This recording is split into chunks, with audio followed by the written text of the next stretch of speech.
Donc, je vais vous passer un aperçu de ces différentes méthodes de suivi télémétrique. Ce n'est pas exhaustif, ça évolue vite, donc tout ce que je vais dire là sera forcément, pas forcément complètement d'actualité dans 10 ans, sera peut-être un peu obsolète. Il faut se tenir au courant assez souvent. Donc voilà, je vais commencer. La migration, ça a fasciné les gens depuis très longtemps, mais les humains ont beaucoup de difficultés à suivre la migration parce que nous, pauvres piétons, on a du mal à suivre les oiseaux dans leur domaine. Le suivi à partir du sol n'est pas facile parce que les oiseaux en général sont trop hauts, vont trop vite, ils vont trop loin et souvent en trop grand nombre, comme on peut voir sur cette photo ici prise en Israël. Donc, depuis une cinquantaine d'années, on a développé des systèmes de technologie embarquée. Donc, on va poser sur l'animal, souvent sur le dos, pour essayer de récupérer des informations à distance. C'est ce qu'on appelle la télémétrie, c'est la mesure et la transmission à distance. Depuis peu, on a aussi le terme biologuing qui est apparu, donc c'est un peu la même chose, mais avec un suivi en continu du comportement ou de la physiologie. Donc on utilise un peu les deux termes actuellement. Donc, il y a beaucoup de termes qui circulent justement parmi la communauté ornithologique. On va parler souvent de balises Argos, de balises GPS, de GLS, de balises VHF, de magnétomètres, d'accéléromètres et encore plein d'autres outils. Et je suis certain que beaucoup d'entre vous pensent savoir ou bien mélangent pas mal de ces termes. Donc, je vais un peu passer en revue les différentes techniques que j'ai listées ici, essayer de comprendre comment ça marche et quelles sont leurs applications et les avantages et les inconvénients de chaque technique. Parce que chaque technique, forcément, a un intérêt, mais pas forcément dans tous les types d'utilisation. Donc, je vais commencer par la télémétrie VHF, on appelle aussi le radio tracking. C'est la technologie la plus ancienne qui a été mise au point dans les années 60. Il s'agit d'un petit émetteur qui envoie des ondes radio sur une fréquence de 150 à 200 kHz. C'est les ondes à peine différentes des ondes radio pour écouter les émissions radiophoniques. Donc l'animal, en l'occurrence ici l'oiseau, porte son émetteur qui envoie des signaux à une fréquence précise. Par exemple, ici, j'ai mis un cas à 150, 308 kHz.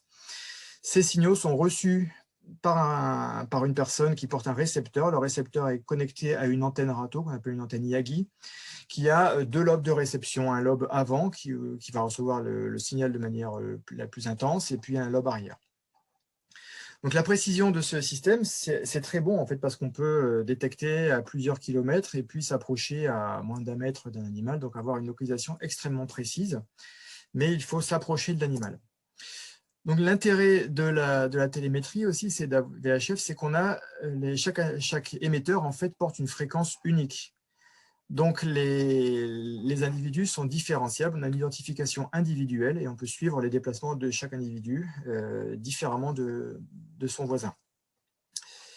Pour retrouver des oiseaux suivis par télémétrie, la première technique consiste en la triangulation. Deux observateurs vont se mettre à deux endroits différents du paysage et vont en même temps essayer de rechercher l'émetteur en question et vont pointer les antennes dans la direction où le signal est le plus fort. Donc au croisement de ces deux faisceaux, ici se trouve la position de notre émetteur. Une autre méthode pour suivre ces triangulations, c'est de la technique qu'on appelle le homing in, c'est-à-dire on va, par exemple ici, s'approcher d'un signal et puis mesurer la puissance du signal, et quand elle rediminue, on va tourner et puis essayer de se rapprocher de plus en plus jusqu'à tomber directement sur notre émetteur. Donc c'est souvent fait, ça peut être fait à pied, mais c'est souvent fait également par avion ou par voiture. Donc pour un avion, on va fixer deux antennes, une de chaque côté, une sous chaque aile en fait, et puis on va détecter, on va comparer les puissances des signaux à droite et à gauche, et puis se pencher d'un côté ou de l'autre quand on détecte un signal. Donc cette méthode est assez précise, mais demande beaucoup d'énergie pour suivre les animaux dans leur environnement. Je pense qu'il y a beaucoup de gens qui ont essayé de le faire avec plus ou moins de difficultés. Je vais juste présenter ici un exemple assez marquant dans la littérature ornithologique qui a été le suivi des grives américaines, la grive de Swenson et quelques autres espèces qui ont été faites par une équipe germano-américaine, Cochrane et Wikelski, entre autres, qui ont suivi donc, ces grives qui partaient d'ici de leur zone d'hivernage en Louisiane et sont remontés jusqu'au Canada en suivant jour après jour la migration des grives. Et ils avaient ils ont adapté une voiture avec le mât qui passe à travers le toit de la voiture et ils pouvaient suivre pendant la nuit la migration nocturne de ces grives. Donc ça paraît un peu archaïque, mais il a quand même récupéré des données assez extraordinaires, notamment en combinant l'émetteur VHF avec un enregistreur de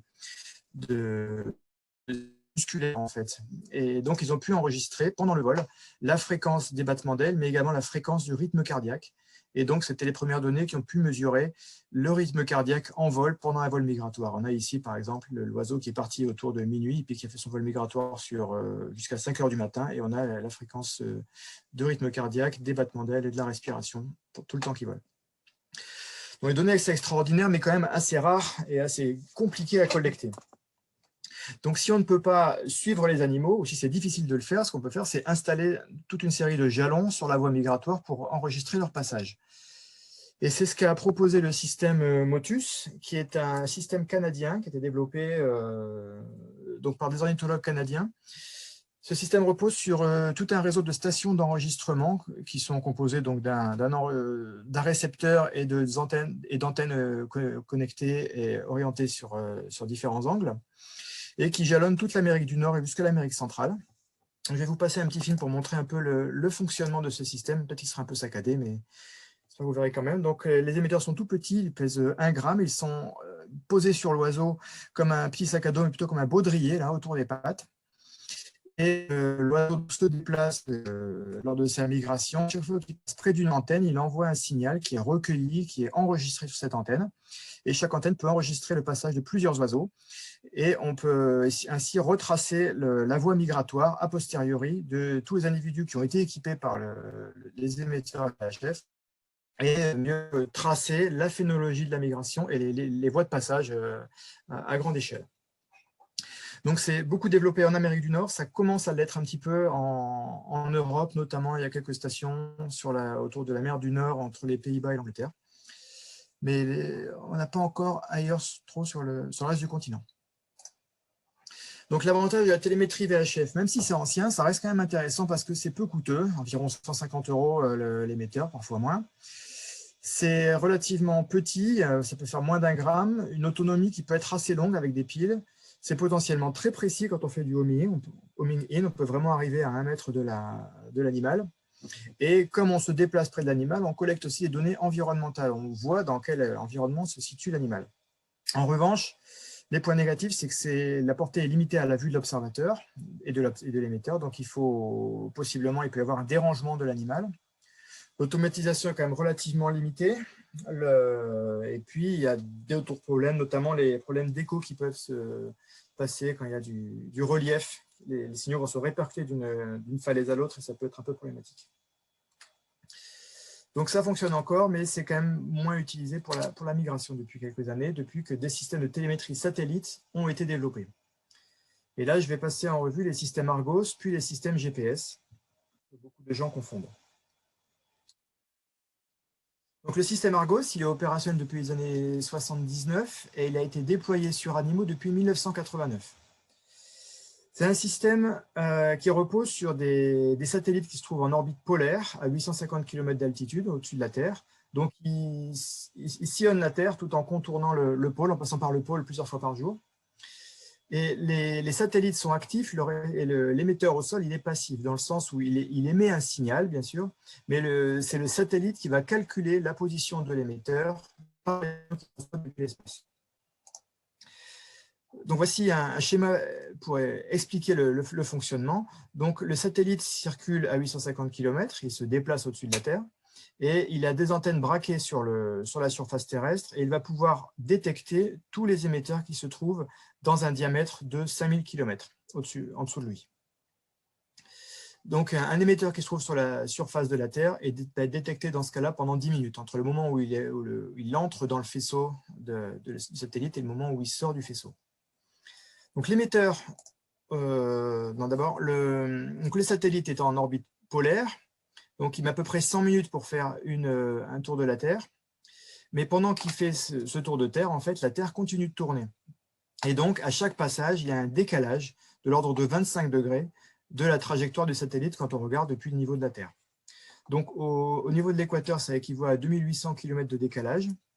Ce qui veut dire qu'un même satellite qui va tourner une dizaine de fois autour de la Terre dans une journée, il va passer beaucoup de fois, à chaque fois au-dessus du pôle, donc il y aura beaucoup de positions possibles au-dessus du pôle, mais par contre, relativement peu de fois autour de l'équateur. Ensuite, comment ça marche? Ça marche avec le système, avec l'effet Doppler.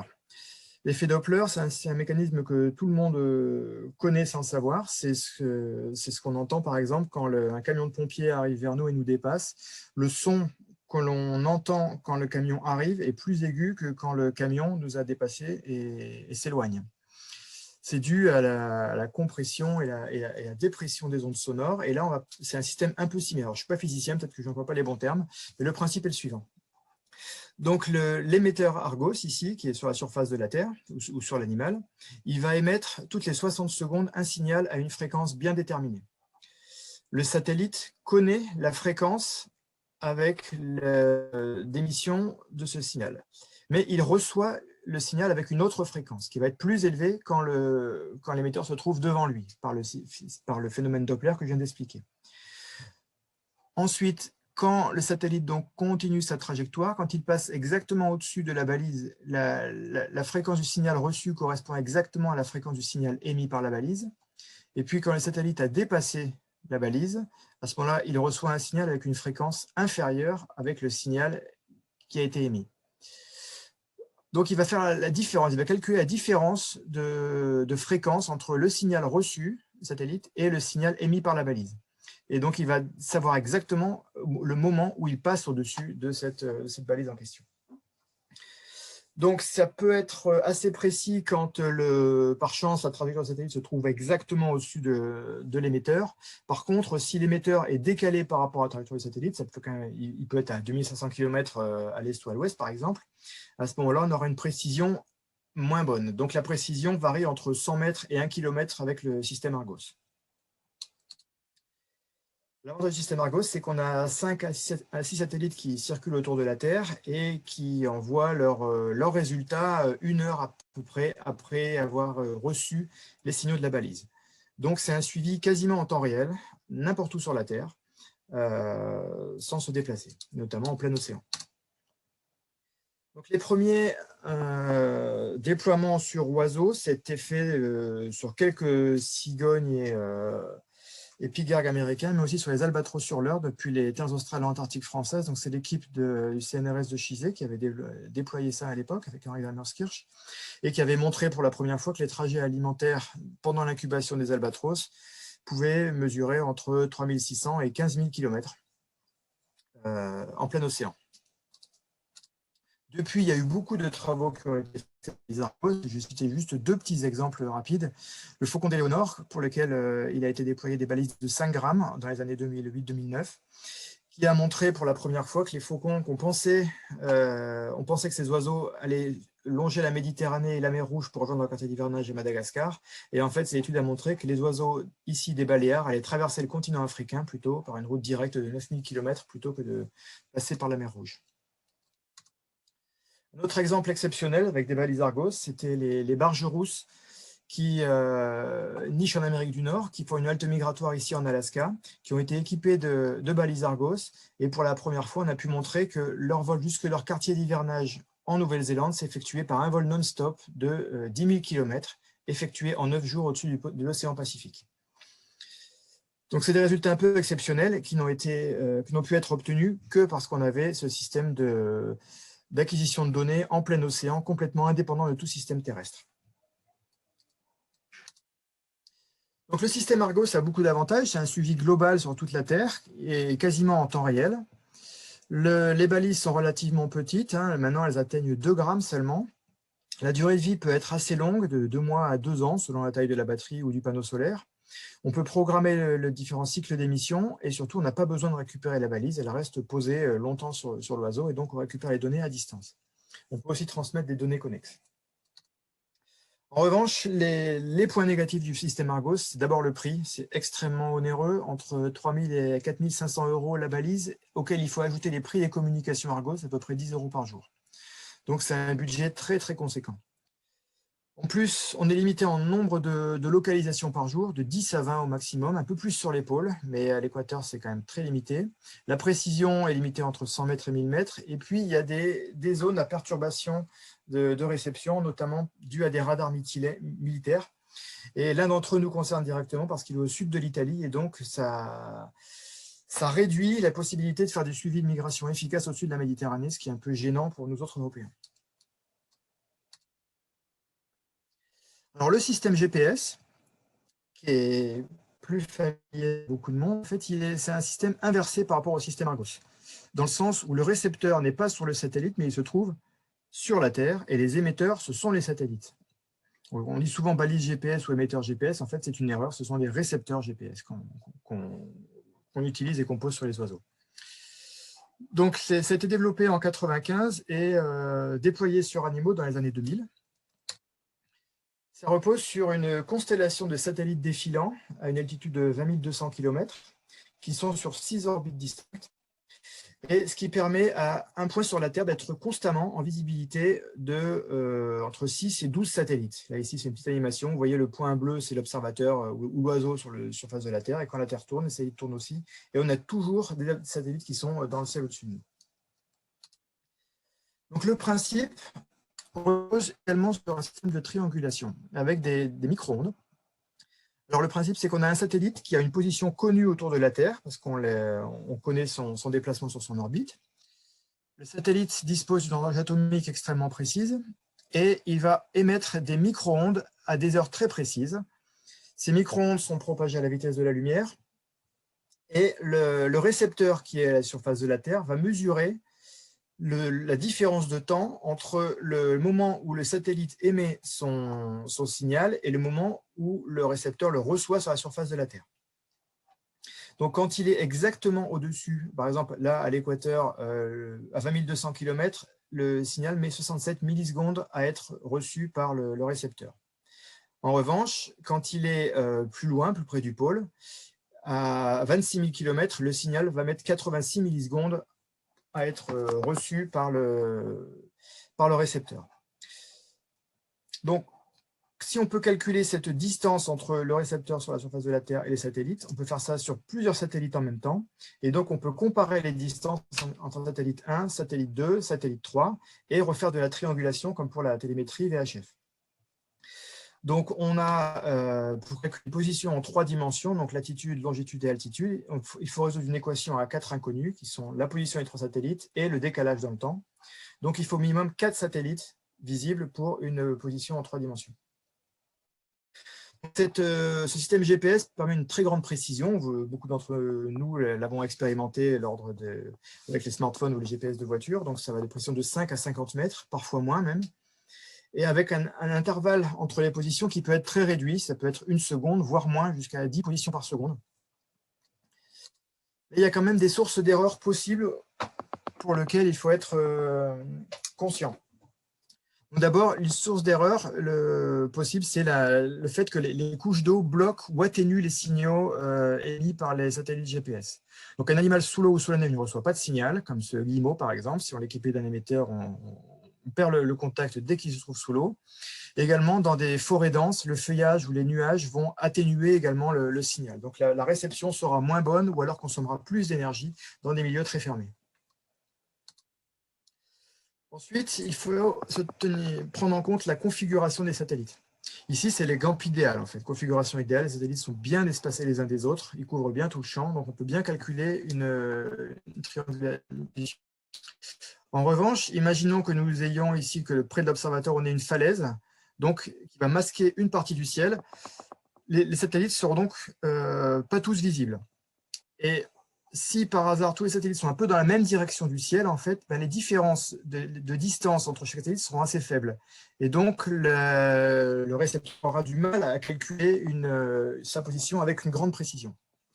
Donc, il est important de considérer le nombre de satellites et la géométrie de ces satellites dans le ciel pour estimer la précision de la mesure.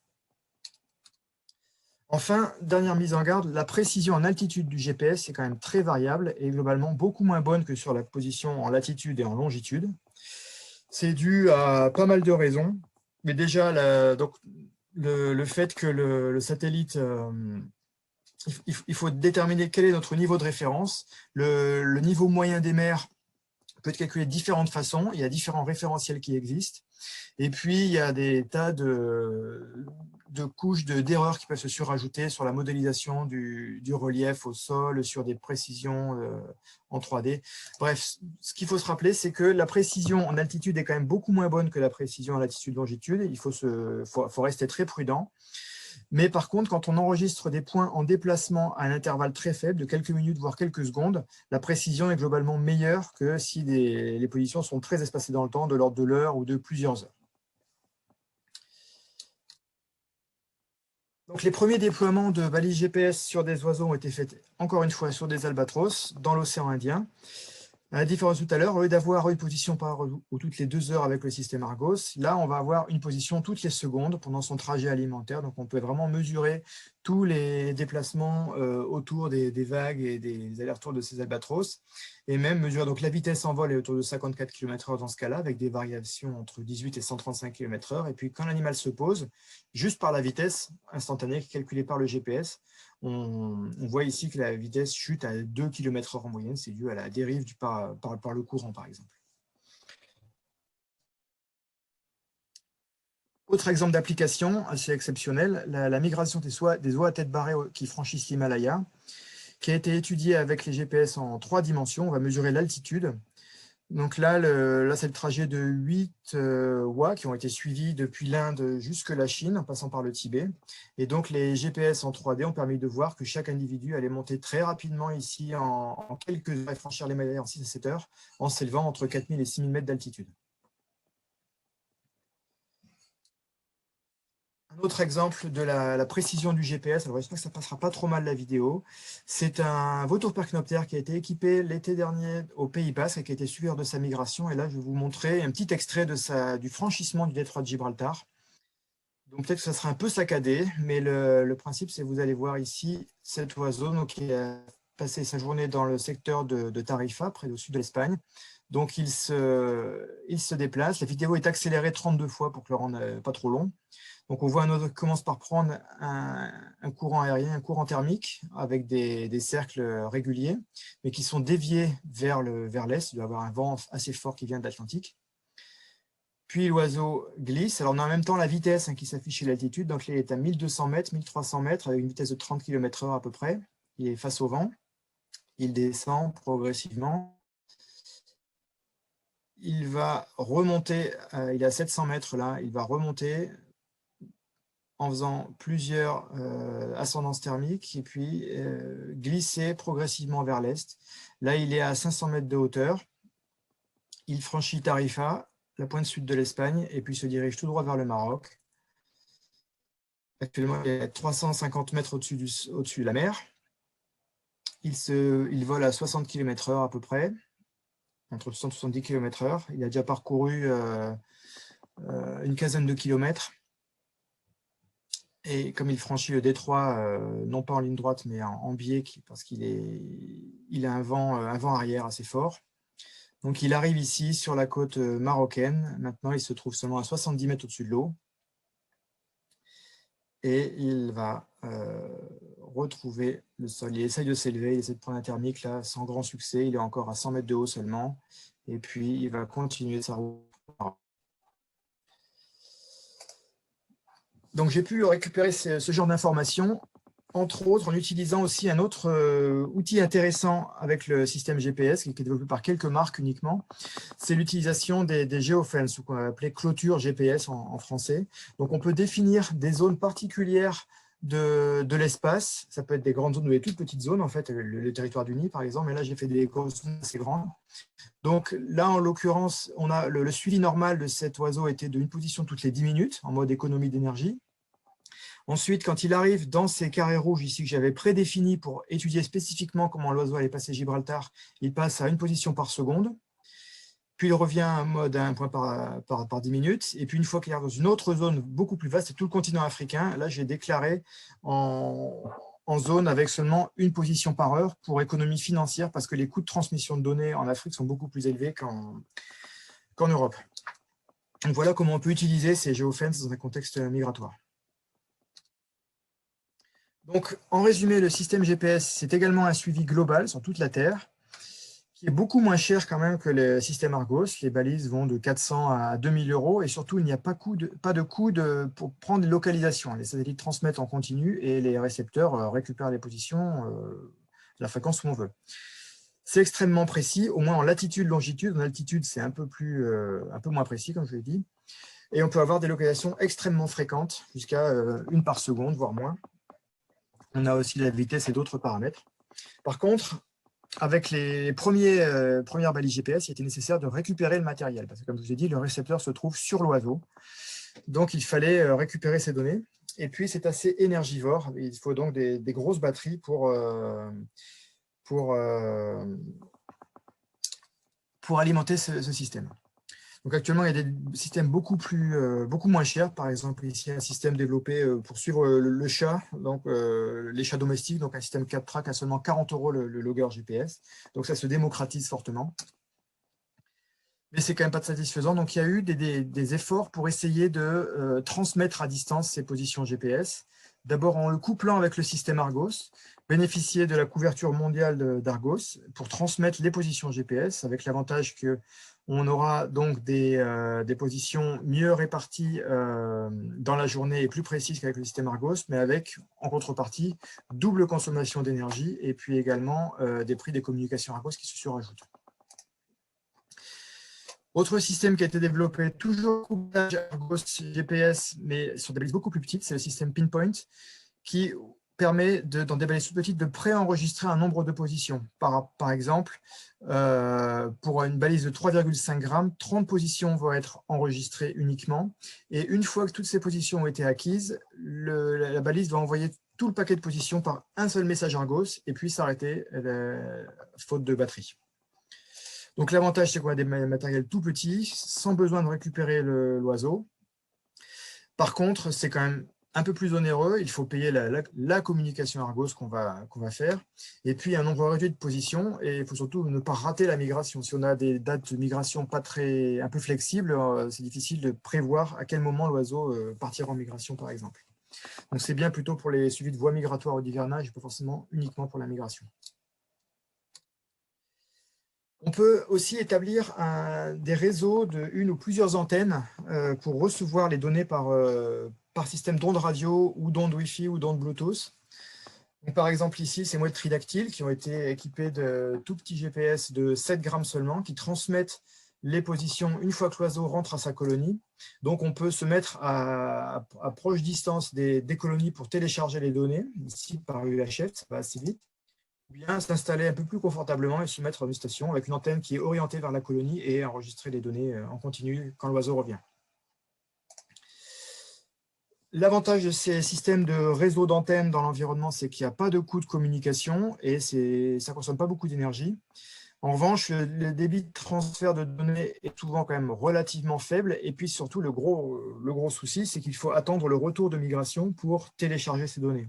Et si l'animal ou l'oiseau meurt pendant son hivernage, par exemple, eh ben, on n'aura jamais les données qui ont été acquises, même pendant le vol aller.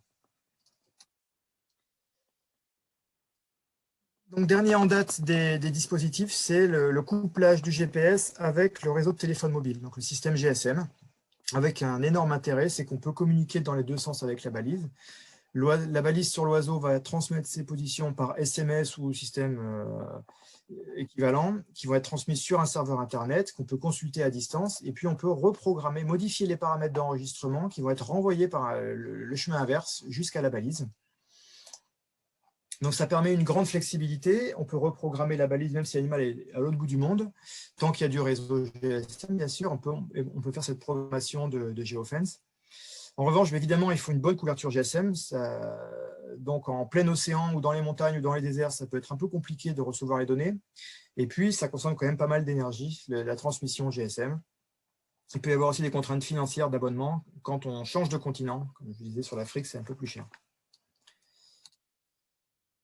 Dernier système en cours de développement, c'est le système Icarus, qui est un projet collaboratif entre une centaine de chercheurs de différents laboratoires de 15 pays qui ont développé un module spécial qui a été fixé sur l'ISS, sur la Station spatiale internationale. et qui est enfin opérationnel depuis cette année. Donc voilà une petite vidéo qui explique le fonctionnement.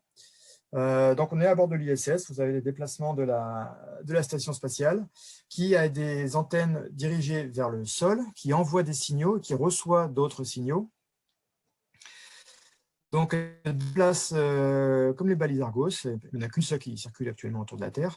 Donc, elle a un cône de détection en dessous d'elle, elle active les balises GPS en dessous d'elle qui transmettent leurs données et puis se remettent en mode dormant le temps que la station repasse au-dessus d'eux. L'avantage, c'est que les balises Icarus sont très petites, elles font 5 grammes, elles sont prévues ensuite pour être développées à 3 grammes, voire 1 gramme. Et en plus du GPS, on a aussi des capteurs de pression, d'accéléromètre, magnétomètre, température, humidité. Bon, c'est en cours de développement, on n'a pas encore beaucoup de retours de ce système-là, et a priori, ça devrait prendre 6 positions par jour, mais couplé avec d'autres systèmes dont je vais parler maintenant. Donc, on a vu les systèmes GPS, les systèmes Argos. Il y a d'autres capteurs qui sont particulièrement utiles pour le suivi de la migration, que sont les altimètres, accéléromètres et magnétomètres. Donc, c'est des capteurs qui sont embarqués en plus du système de positionnement à proprement parler. Donc, le premier, c'est l'altimètre. C'est un baromètre, en fait, le même qui peut être utilisé aussi en randonnée, qui mesure la pression atmosphérique, la différence de pression atmosphérique entre le point de départ au niveau de la mer et puis le sommet d'une montagne ou là, d'un vol migratoire. C'est plus précis que le GPS, à plus ou moins 1 mètre. Mais la grosse contrainte, c'est qu'il faut le recalibrer très régulièrement avec la mesure de pression atmosphérique au sol sur un lieu connu. Donc, sur les oiseaux marins qui se posent régulièrement sur l'eau, ce n'est pas un problème parce que chaque fois qu'ils se mettent sur la surface de l'eau, on peut recalibrer le niveau zéro. Mais sur les oiseaux terrestres, c'est un peu plus compliqué parce qu'il faut trouver des points de référence tout au long du trajet, plusieurs fois par jour. Donc, ce n'est pas beaucoup utilisé pour le suivi de migration. Ensuite, l'accéléromètre est un outil particulièrement intéressant. Et là, j'ai besoin de faire une petite digression sur la différence entre l'accélération et la vitesse. Avec des exemples très simples ici. Quand on a un véhicule qui démarre et qui avance jusqu'à, par exemple, 20 km/h, on va avoir une augmentation de la vitesse de 0 à 20 km/h et puis après une stabilisation. L'accélération, si on regarde cette fois-ci l'accélération uniquement, on a une poussée d'accélération juste au démarrage et puis après, l'accélération va se remettre à 0 quand la vitesse est constante. Si on prend un coureur à pied, on mesure les mêmes choses. Donc là, il va courir à 10 km/h, par exemple. Lui, on va avoir une augmentation de la vitesse, puis après une stabilisation. Par contre, si on regarde l'accélération, on va avoir quelque chose comme ça. Une forte accélération au début qui est le démarrage, et puis après, l'accélération qui va continuer à se développer ici en onde un peu sinusoïdale. C'est dû à l'accélération qui va être déployée à chaque fois que l'homme fait un pas. En fait, il va se pousser vers l'avant, et donc on va avoir une accélération vers l'avant. Donc, avec un accéléromètre, on mesure l'accélération de pesanteur. Je vais illustrer par un exemple ici. Si on va parler d'accéléromètre en 3 axes. Donc, on a un axe qui va mesurer l'accélération verticale, donc l'accélération de pesanteur du haut vers le bas. On a un axe qui va mesurer l'accélération en avant-arrière, on appelle surge en anglais, donc c'est avec l'axe X. Et l'accélération latérale par un canal qui va être donc, perpendiculaire aux autres. Donc, il va être le sway, l'accélération latérale, c'est l'accélération gauche-droite. Donc, quand ici le logger est posé sur une table, par exemple, la force qui est enregistrée, c'est uniquement la force de pesanteur, donc qui est dirigée vers le bas. Donc, si on regarde ici le signal dans le temps, donc on a l'accélération, le Z ici, le vertical en vert est à 1 G. G, c'est l'accélération de gravité. Et puis, les deux autres se recouvrent, en fait, le bleu et le rouge sont ici à 0 G. Donc, il faut imaginer l'accéléromètre comme une boule qui serait mise dans un cube et reliée au côté du cube par 6 ressorts qu'on peut voir ici. Et donc, quand on va pencher l'accéléromètre ici sur le côté, donc le ressort va bouger et la force va être différente. Donc là, l'accélération de pesanteur, dans ce cas-là, va être la résultante d'une partie de la force sur l'axe Y, sur l'axe Z pardon, en vert, et une partie de la force sur l'axe X en rouge. C'est la force résultante qu'on va avoir. Et donc, au final, on aura ici un signal à 0,6 G sur l'axe vertical et 0,6 G sur l'axe avant-arrière. Et donc, si on le met sur un animal, on va pouvoir mesurer la posture. Donc, par exemple, si l'animal est couché, on aura ce signal-là, comme quand il est sur la table. Quand il est debout, l'animal est penché un petit peu différemment. Et puis, quand il flotte sur l'eau, par exemple, dans le cas d'un goéland, ben, on va pouvoir mesurer le mouvement des vagues.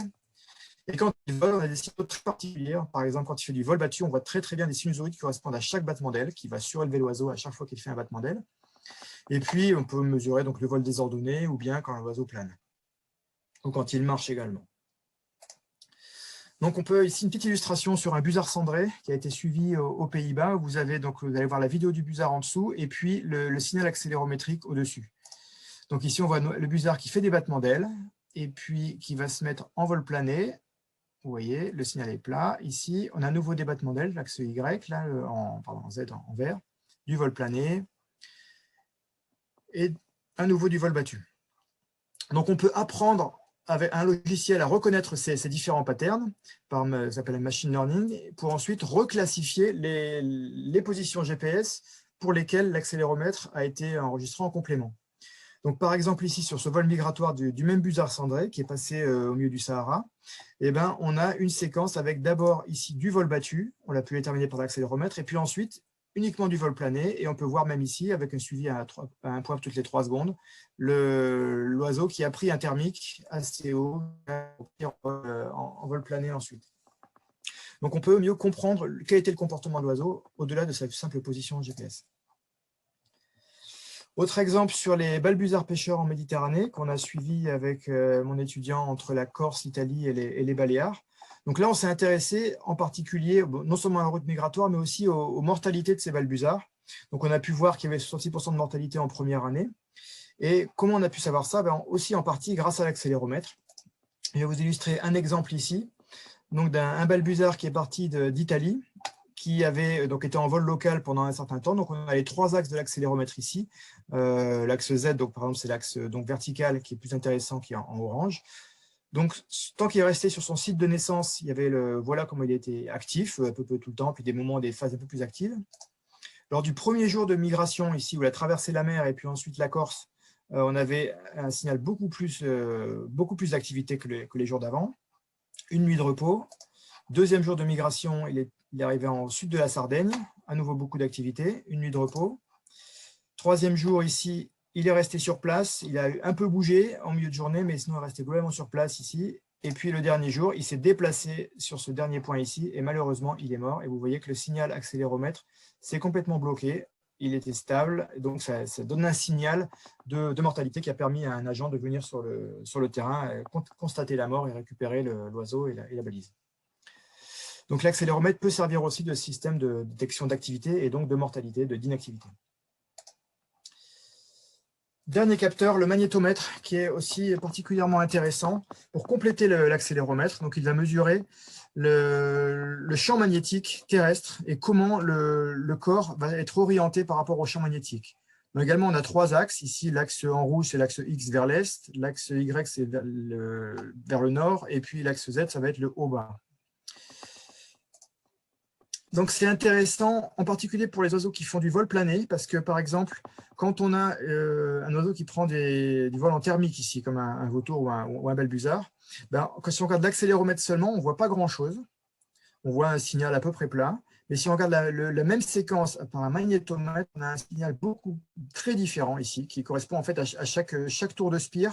On a comme une montée, une descente, une montée, une descente, une montée, une descente. Ça fait des cycles en fait. Quand l'oiseau, c'est comme si vous tournez sur vous-même avec une boussole, la boussole va tourner, elle va toujours indiquer le nord, et donc le magnétomètre enregistre cela. Donc, si on reprend l'exemple des balbuzards, ça c'est une portion du vol d'un balbuzard qui traverse depuis l'Italie à la Corse. Donc, on a pu mettre en évidence avec des GPS très précis qui mesuraient des séquences de GPS à un point par minute, un point par seconde pendant 1 minute, et puis après des pauses de 5 minutes. Donc, on a pu montrer déjà qu'on avait ici donc une première séquence d'un vol relativement près de l'eau. Ensuite, une pause de 5 minutes. On retrouve l'oiseau beaucoup plus haut ici, en train de faire des spires. Donc, il prend des thermiques en pleine mer, contrairement à ce que beaucoup de gens pensaient, nous les premiers. Puis après, une pause de 5 minutes. Puis à nouveau, il reprend une séquence ici de vol plané. Et si on regarde les informations données par accéléromètre et magnétomètre, on peut encore mieux reconstituer le comportement. Si on part d'en bas, comme l'oiseau arrivé de là, On a d'abord ici un signal avec un accéléromètre très actif, donc on avait des battements d'ailes, et puis un vol assez rectiligne dans la même direction, donc vers la Corse, vers l'ouest. Ensuite, dans cette séquence ici, on voit très bien qu'il n'y a plus d'accélération. Par contre, on a un signal très net avec des ondulations du magnétomètre. Donc, ça correspond à chaque tour de spire. Les 5 qu'on peut compter là, on peut les recompter ici au magnétomètre. Et enfin, quand il a la troisième séquence ici, quand il est en vol plein et direct, eh ben, les deux capteurs ici donnent des signaux plans. Un dernier petit exemple que je trouve assez génial sur les migrations des ibis. On a pu vraiment mesurer pourquoi les oiseaux se mettent en formation en V. Donc là, c'est une étude qui a été faite avec les ibis qui ont été entraînés pour suivre un ULM lors de leur vol migratoire. Donc, vous pouvez voir ici les ibis qui suivent l'ULM, qui se disposent en ligne ou en V. Et avec des GPS extrêmement précis, les chercheurs ont pu mesurer exactement la position de chaque individu autour de l'ULM. Donc, on a la position en V, on voit que c'est un peu labile, les oiseaux se modifient leur placement. Et ça a permis de mieux comprendre la position idéale pour chaque oiseau. Les GPS à 5 Hz, donc 5 points par seconde, ont été couplés à des accéléromètres et magnétomètres à 300 Hz, donc 300 mesures par seconde. Et ça a permis vraiment de comprendre pourquoi les oiseaux se mettaient exactement à 2 mètres du précédent et puis essayer de se maintenir là. C'est parce qu'en fait, ils utilisent les tourbillons de l'oiseau d'avant pour augmenter leur portance et donc diminuer leur effort de vol. Donc, je suis assez bas, donc je vais passer très vite ça. Le dernier système, c'est le GLS, la géolocalisation, qui est aussi beaucoup étudié, mais ça étudie l'intensité lumineuse. Donc, c'est le principe de l'almanach, on va mesurer la position en latitude et en longitude par les heures de coucher et de lever de soleil et de midi. Donc, c'est le principe du sextant, mais je vais aller très vite parce qu'on arrive bientôt à la fin de l'exposé. Donc, le principe, la longitude donne l'heure du midi donne la longitude et l'heure de coucher et lever soleil donne la latitude. Fred Giguet en parlera juste après, donc je ne vais pas trop m'étendre là-dessus. Ce que je veux juste vous dire, c'est qu'on a quand même des difficultés avec le système GLS. D'abord, il faut définir ce qu'on entend par crépuscule. Est-ce qu'on prend le coucher du soleil à 0 degré ou bien le crépuscule civil à moins 6 degrés, sachant que si on prend celui-là, on allonge la durée du jour d'environ 1 heure dans nos régions. Ensuite, il y a des sources d'erreurs possibles quand le soleil est caché parce qu'il y a des nuages, des montagnes, ou si l'animal vit dans un terrier une partie de la journée ou de la nuit ou en forêt. Donc, ce qui fait que la précision du GLS, c'est 150 km. On est bien moins précis que tous les autres systèmes qu'on a vus auparavant. Et puis, il y a un autre problème majeur qui sont les équinoxes autour du 21 mars et autour du 21 septembre. Il y a 2 à 3 semaines pendant lesquelles la durée du jour est sensiblement identique partout sur la Terre. Donc, le calcul de latitude est impossible pendant ces 3 semaines. Et manque de bol, ça tombe pile pendant la période de migration. Donc, le GLS, c'est quand même très intéressant pour étudier les zones d'hivernage, mais par contre, sur le phénomène de migration, il y a quand même des limites assez fortes pendant ces quelques semaines autour de l'équinoxe. L'avantage, c'est que c'est minuscule, ça fait moins d'1 gramme, ça peut durer très longtemps, ça mesure une mesure de lumière toutes les 2 minutes, mais il faut recapturer l'oiseau pour avoir donné. Bon, ça, je vais passer. On a pu étudier ça sur des rouliers. Les déplacements des puffins fuligineux ici autour du Pacifique. Le GLS a été couplé à un capteur de température de l'eau qui a permis d'affiner la position parce que connaissant la température des courants marins par télédétection, on a pu mieux recentrer la position mesurée par le GLS. Et donc, on a pu avoir ici ces suivis beaucoup plus précis que par des GLS en animaux terrestres. Enfin, un exemple que j'aime beaucoup aussi, qui est fait par l'équipe suisse, dont l'intervenant parlait tout à l'heure peut-être. Donc, c'est le suivi des martinets alpins où ils ont couplé GLS et accéléromètre. Et donc, ce qui permet de voir qu'au niveau on a une activité ici jour-nuit qui est assez marquée. On a la lumière en bleu. Donc, on voit ici la nuit, il n'y a pas de lumière. Et puis le jour, il y a de la lumière, bien sûr. Et donc, l'oiseau qui est actif en journée et inactif la nuit. Par contre, dès qu'il part en migration, il est actif tout le temps. Et pendant tout l'hiver, l'oiseau est actif tout le temps, jour, nuit, ça ne change pas, l'activité est constante. Et puis, quand il revient de migration, eh ben là, il se retrouve son nichoir et là, il retrouve une activité diurne-nocturne classique, je dirais. Donc, c'est la première étude qui a permis de mettre en évidence que les martinets alpins pouvaient rester 200 jours en vol sans jamais se poser, donc pendant toute leur période de migration et d'hivernage. Donc voilà les problèmes, les avantages du GLS, c'est que c'est petit, ça ne coûte pas cher, mais par contre, c'est peu précis, et puis il y a le problème des équinoxes, et recapturer l'animal. Donc au final, pour conclure, qu'est-ce qu'il faut choisir? La question, c'est d'abord se poser à quelle question on veut répondre et quelles sont les contraintes de l'espèce. On est souvent abordé en tant que chercheur avec des gens qui veulent équiper leur animal, leur oiseau d'études avec des systèmes de télémétrie sans savoir exactement quel système. Donc il faut se poser la question, pourquoi on veut faire ça? Donc si on est intéressé surtout pour la connectivité migratoire, les routes migratoires ou la mortalité sur plusieurs années, il faudra privilégier des systèmes assez petits. Il n'y a pas besoin d'avoir des positions très fréquentes. Un point par jour peuvent suffire. Donc là, le système Motus ou le système GLS peuvent être bien suffisants. Si on s'intéresse davantage au budgétant, donc au comportement lors des migrations ou haltes migratoires, on peut varier entre un point par heure et un point par minute. Donc c'est avec le système Argos ou Icarus qui peuvent être intéressants. En revanche, si on s'intéresse au vol de groupe, au comportement ou à la physiologie en vol, comme on a vu sur les Ibis, là, il faut clairement passer au système GPS avec un point par minute, voire moins, jusqu'à un point par seconde. On va pouvoir vraiment étudier finement le comportement des oiseaux. Deuxième question à se poser, les contraintes de l'espèce. Là, le problème majeur, c'est la contrainte de poids. Les oiseaux optimisent toujours leur poids pour leur vol de tous les jours et surtout en migration. Donc, on considère que le poids du logger ne doit pas dépasser 3% du poids du corps de l'oiseau. Ça, c'est une courbe qui montre le nombre d'espèces et la masse corporelle en échelle logarithmique. Donc, si on prend les poids actuels des GPS fournis, donc les GPS GSM les plus petits font 9 grammes, ça limite les oiseaux de 300 grammes ou plus. Les GPS de 5 grammes qui transmettent par réseau UHF, ça limite à un poids de 150 grammes pour l'oiseau. Avec le système Argos et Icarus, on tombe à 2 grammes, 2-3 grammes, donc 80 grammes, on arrive sur les gros passereaux. Et puis avec le système, les tags GLS ou les VHF, on arrive à 1 gramme, donc la limite, c'est autour de 30 grammes pour le poids du corps de l'oiseau. Ça laisse quand même encore beaucoup de petites espèces d'oiseaux qui constituent la majorité de la vie faune mondiale, qui ne peuvent pas être suivies par les systèmes de télémétrie actuellement. Ensuite, s'intéresser au rythme d'activité, est-ce que c'est diurne ou nocturne? C'est important pour les recherches des panneaux solaires. L'habitat utilisé est très important. Si l'animal passe beaucoup de temps en zone loin des humains, par exemple, loin des réseaux de communication, en pleine mer, dans les déserts, il va falloir sans doute pas utiliser le réseau GSM, plutôt le système Argos. Et dernier point important, la sensibilité ou la recapturabilité. C'est important pour savoir si on va pouvoir récupérer le logger et aussi du nombre d'individus qu'on va pouvoir équiper. Et ça, c'est un point très important qui est souvent sous-estimé. J'ai presque fini. Donc, si on fait des études plutôt sur le comportement, on peut se permettre d'avoir 10 individus, voire moins. Si on fait des études sur le budgétant, les haltes migratoires, il faut plutôt entre 30 et 100 individus. Et si on veut travailler sur la connectivité, sur les mortalités, sur plusieurs années, là, il va falloir plutôt taper entre 100 et 1000 individus. Donc, ça aura des répercussions sur le budget financier de l'étude. Si on veut pouvoir en tirer quelque chose, il va falloir mettre les moyens. Ce n'est pas la peine d'équiper un oiseau par-ci, par-là, on ne va rien pouvoir en tirer. D'où se pose la question peut-être de partager les données. Si l'étude revient très chère, peut-être en s'y mettant à plusieurs, on va pouvoir mieux en tirer profit.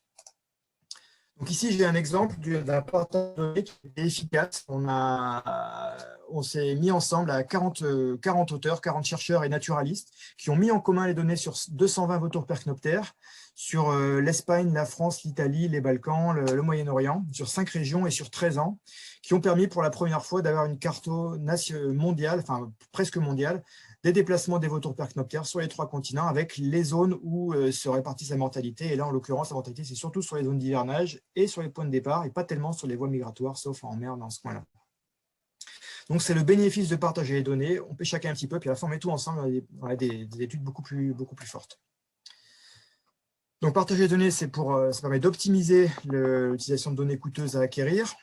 Et il y a une interface, une plateforme qui est très intéressante, qui s'appelle MoveBank, qui permet de centraliser toutes ces données GPS, qui est spécialement conçue pour recevoir les données de différentes plateformes de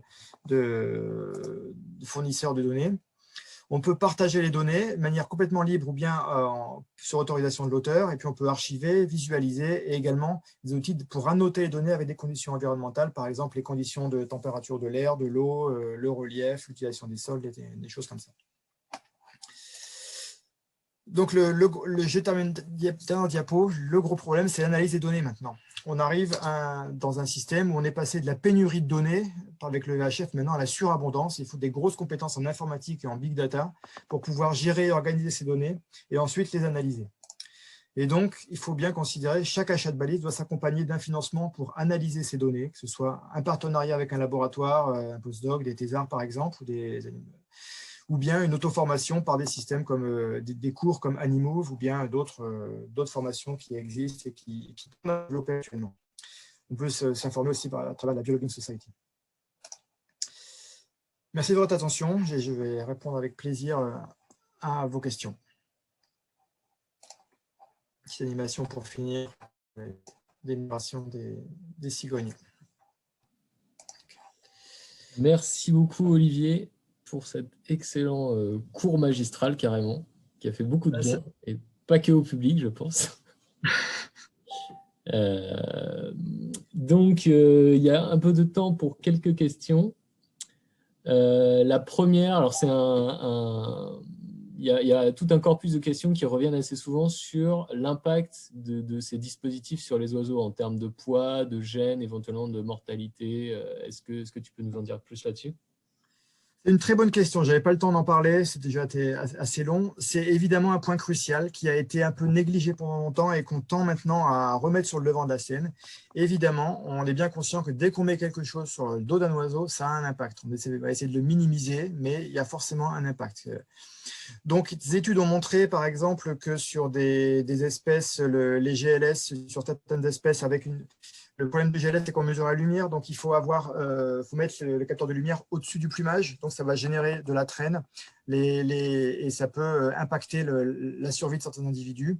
Les systèmes avec antennes filaires qui dépassent, ça a un impact aussi sur la traînée de l'oiseau et donc ça peut générer un surcoût énergétique. Il y a des systèmes qui sont inadaptés, par exemple des systèmes de harnais qui ne peuvent pas être adaptés dans certains cas pour certaines espèces et mieux dans d'autres espèces. Et puis, il y a des fois quand même où on a quand même des bonnes surprises, heureusement, par moment. Par exemple, une étude qui a été faite sur les milans noirs en Espagne, sur 10 ans, sur presque 1 millier d'oiseaux qui ont été équipés, et qui montre qu'il n'y a aucune différence en termes de survie ou de capacité de reproduction sur un lot très conséquent d'individus équipés en comparaison avec un lot témoin qui a été suivi également. Donc, dans certains cas, si on travaille bien, proprement, si on fait des études, des pré-études fines en captivité, par exemple, pour étudier la gêne occasionnée par le harnais ou par le système, eh bien, on peut quand même limiter les problèmes et avoir des données fiables.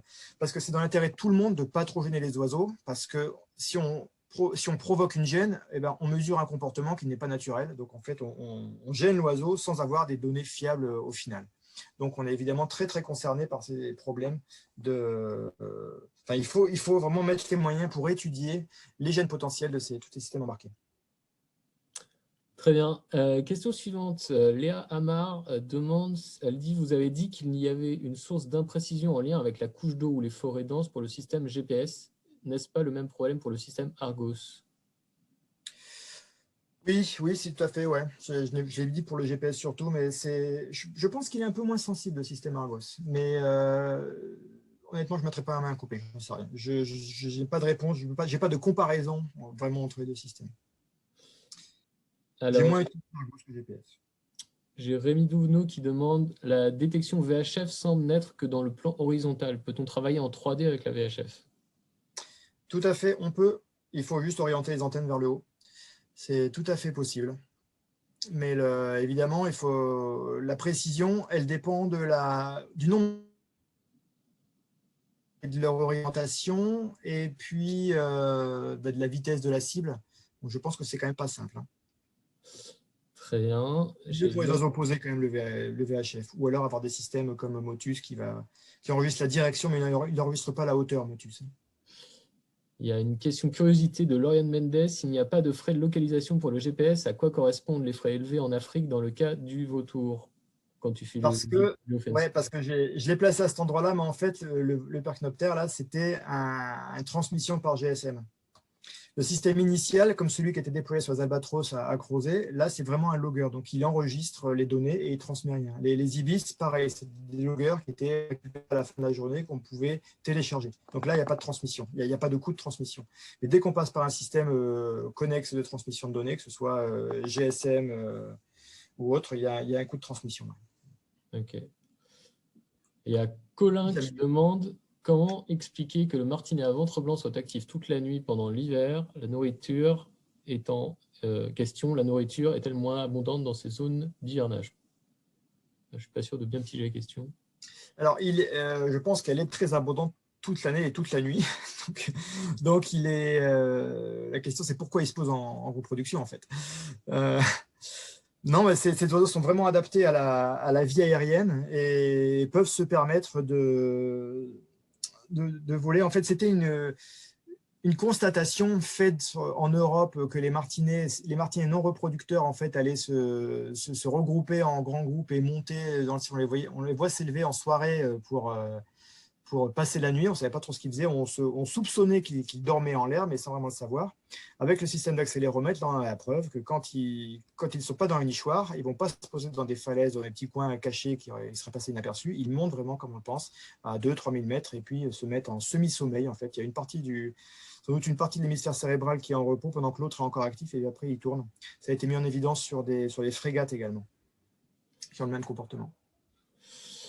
J'ai une question de Vincent qui voudrait savoir en quoi ce type d'étude à base de télémétrie peut aider à établir, par exemple, des réserves, à prendre des mesures de conservation globalement, interdiction de chasse, création de réserves, etc. Si tu as un ou deux exemples comme ça en tête. Ah ben, j'en ai plein.